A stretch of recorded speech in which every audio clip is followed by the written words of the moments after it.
Gente, o Flamengo vai enfrentar o Atlético.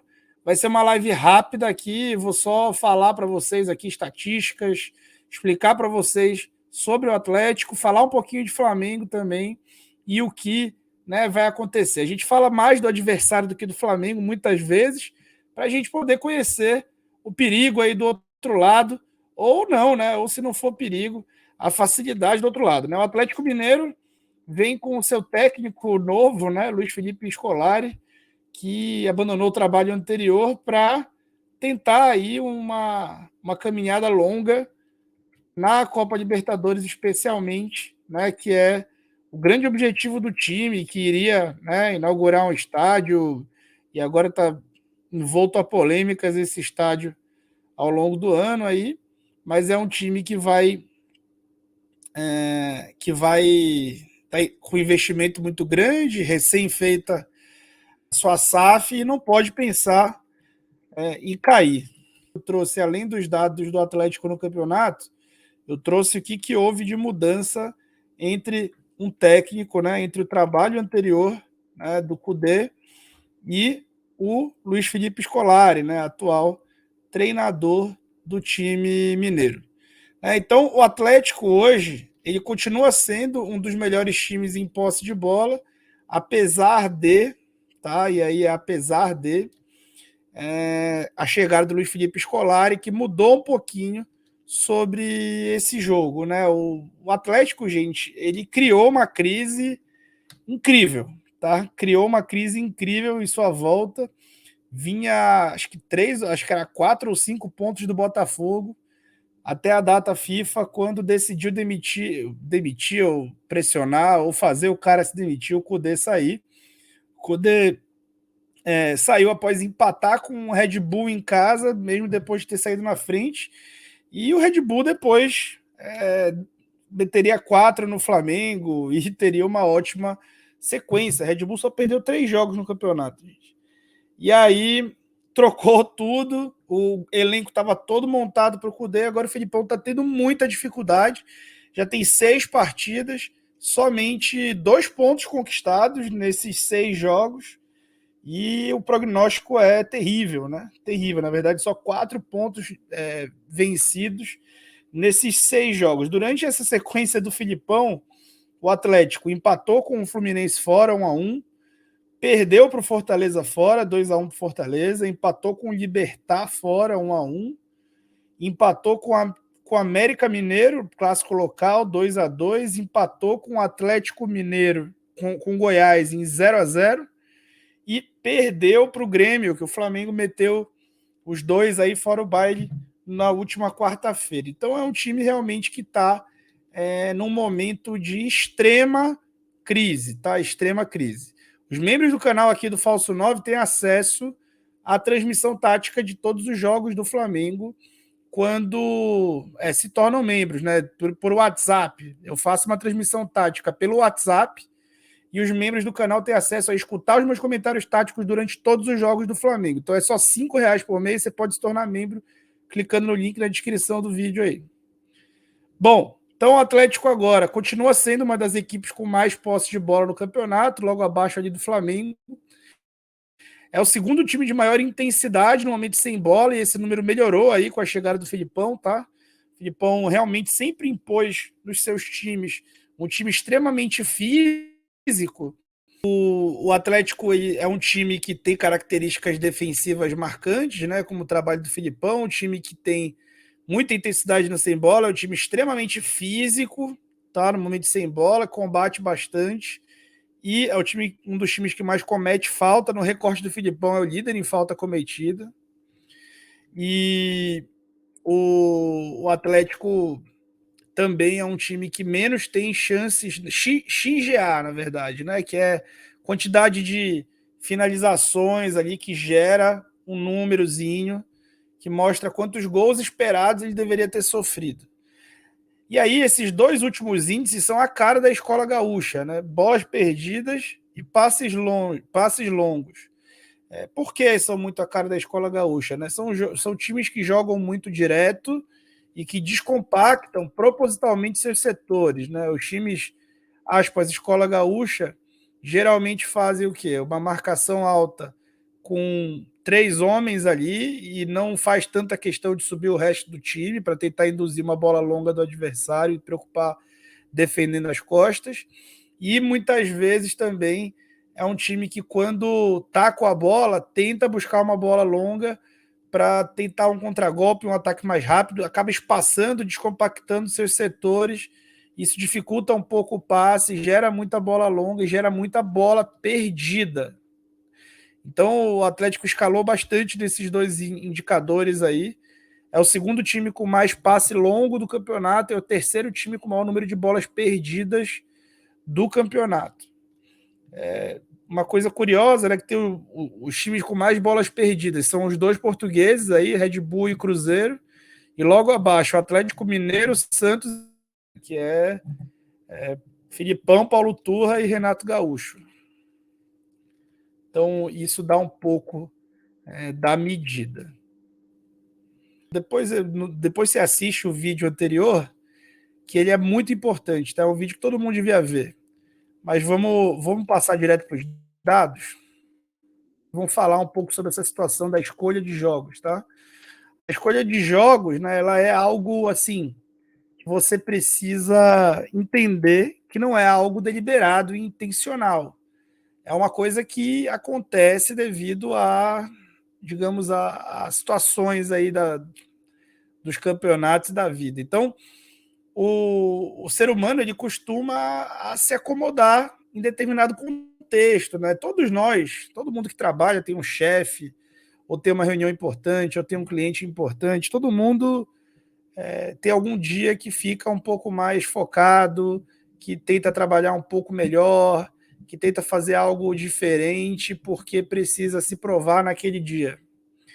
Isso também acontece no futebol. Eu mostrei no vídeo de hoje que é importante vocês compartilharem para alcançar o máximo de gente possível.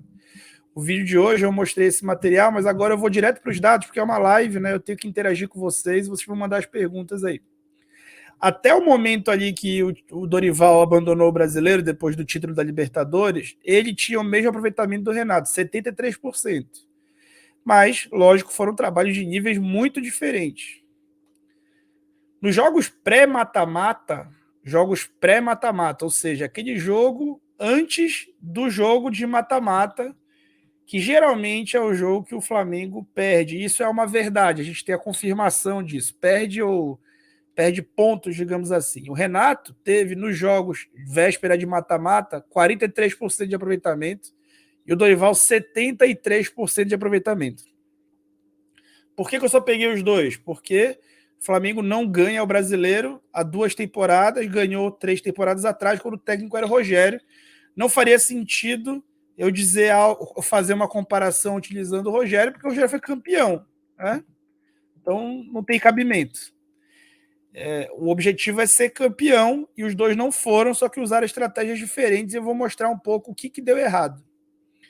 E aí o Renato, em 10 jogos, teve 43% de aproveitamento. 3 vitórias, 4 empates e 3 derrotas. O Dorival, em 15 jogos, pré-mata-mata, teve 73% de aproveitamento. 10 vitórias, 2 empates e 2 derrotas. E vejam abaixo. Dos 10 jogos com o Renato, 7 foram com o time titular. 70%. Dos 15 jogos do Dorival, 5 só foram com o time titular. Estou falando só dos jogos pré-mata-mata. Quando a gente olha o desempenho dos titulares no mata-mata, a gente vê que ele foi muito baixo com os dois. Que os titulares no pré-mata-mata, né, no jogo antes do mata-mata, com o Renato tiveram até melhor aproveitamento. E com o Dorival menor. Então, assim, é uma constante que os titulares do Flamengo, quando vão a campo nas vésperas de um jogo por mata-mata, não vão muito bem. Isso é uma constante. Em 7 jogos, do Renato, 53% de aproveitamento, e 5 jogos do Dorival, 47%. A diferença é a quantidade de vezes que cada um desses caras usou os titulares.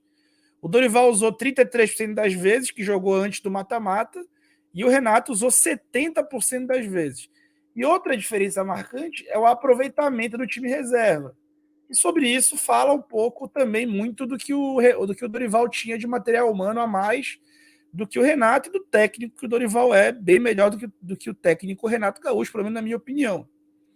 Em 3 jogos com as reservas nas vésperas do mata-mata, o time do Renato teve só 22%. Tá? Até o próprio Renato dava uma largada nesse sentido, deu uma largada nesse sentido. Dos 10 jogos pré-mata-mata com as reservas, o time do Dorival teve 87%. Gente, isso é aproveitamento de time campeão antecipado, tá? Então vamos lá, gente. Vou reiterar aqui o problema para vocês e qual que é a reflexão. A gente reclama muito há muito tempo que os técnicos do Flamengo não jogam a vera ao brasileiro. Mas isso às vezes pode não ser uma verdade. Quem pode não jogar a vera ao brasileiro por uma questão de acomodação natural do ser humano, especialmente num ambiente pouco profissional, é o time. O que depõe contra o time? Quando os técnicos quiseram jogar ali no mata-mata com os seus times principais, eles tiveram problema. Mas quando os técnicos quiseram jogar ali no mata-mata com o time B, o Dorival soube fazer um time B competitivo nas vésperas do mata-mata, ali no momento pré-mata-mata. Então, isso demonstra o quê? Isso demonstra que realmente o nível de concentração cai, que o foco dos titulares fica no campeonato. O Rio Ferdinand perguntou para o Guardiola quão difícil é fazer no aspecto mental os jogadores seguirem jogando e conquistando por 3, 4, 5, 6, 7, 8, 9 anos.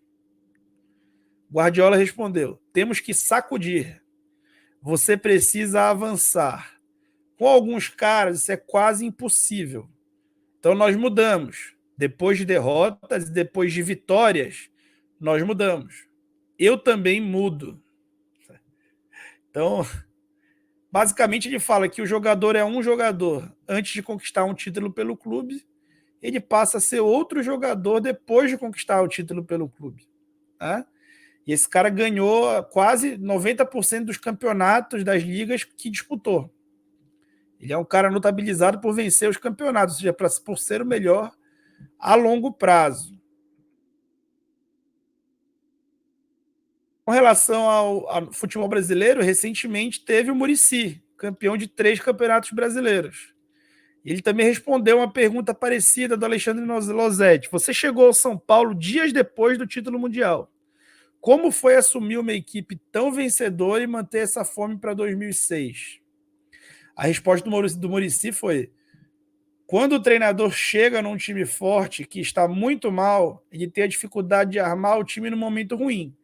Mas para mim é muito mais fácil, muito mais difícil chegar a um time que ganhou tudo. E foi o que eu encontrei. Não podia nem olhar direito. Os caras estavam cheios de marra. Não queriam treinar um pouco a mais. A comissão técnica, os dirigentes um pouco acomodados. O cara com mais fome era eu. Para fazer os caras arrancarem de novo, entenderem que a vida continuava, foi complicado. Eu tirei aqui a coisa, mas enfim, foi complicado. Tinham ganhado a Libertadores e o Mundial. Eu fui colocando a minha maneira de ser e eles foram comprando a ideia e pegando no tranco de novo. Eu acho que, assim, fica claro o paralelo feito, né? Não é uma questão intencional. Gente, lembrando a vocês que membros do canal do Falso 9 têm acesso à transmissão tática de todos os jogos do Flamengo por R$5 por mês. A transmissão tática eu faço pelo WhatsApp e você vai ter acesso ao canal de WhatsApp onde eu faço a transmissão, vai ter acesso a um chat comigo, a gente vai trocar ideia. Você vai ter meu telefone também para trocar ideia comigo e também a comunidade onde eu tenho ali os avisos que eu deixo. Tá? Então, clicando na descrição do vídeo, você entra nessa bolha que eu acho muito legal. É de um nível muito bom. Né? A gente que vê rede social, a dificuldade que é conversar com alguém. Nossa bolha é muito legal, então convido vocês para fazer parte dela. Eu vou querer muito que você participe. Clicando no link na descrição do vídeo.